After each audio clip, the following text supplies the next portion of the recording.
Global technology leader Xiaomi recently announced the arrival of Redmi Note 10 5G, its latest 5G-ready mid-range smartphone in the Philippines. The device features flagship-level performance while still being one of the most affordable 5G smartphones in the business.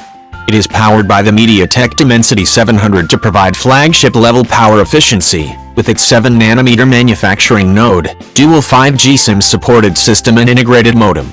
Redmi Note 10 5G features a captivating and immersive 90Hz 6.5-inch adaptive sync dot display that is capable of adjusting to content automatically, from streaming video at 30Hz or 60Hz to scrolling social media feeds or gaming at up to 90Hz, with a smooth experience and optimum battery usage.